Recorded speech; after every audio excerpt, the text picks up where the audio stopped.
Base sa ilan sa mga post ng cast ng Encantadia Chronicles Sangre ay balikset na ang ilan sa mga karakter nito para muling mag-taping dahil mukhang magkakaroon ng extension ang naturang Telefantasia dahil sa patuloy na pagtaas ng ratings nito.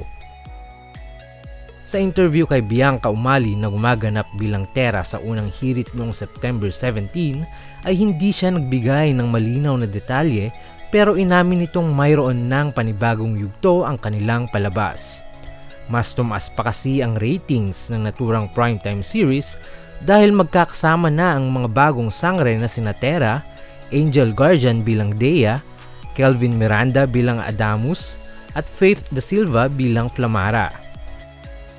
Samantala nitong Biyernes lang ay naglabas na ng panibagong teaser ang GMA Network para sa mga dapat abangan sa Encantadia.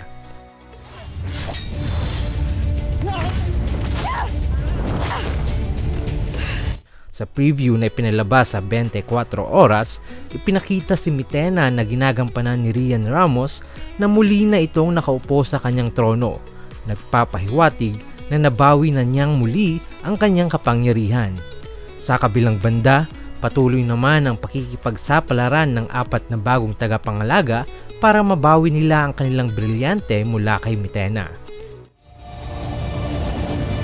Ipinasilip na rin ng pinakahihintay na karakter na gagampanan ni SB19 Justin De Dios na makikitang nakasuot ng maladiwatang kasuotan habang nakikipagsanib puwersa sa 4 na bagong sangre. Ang Encantadia Chronicles Sangre ay mapapanood sa GMA Primetime alas 8 ng gabi.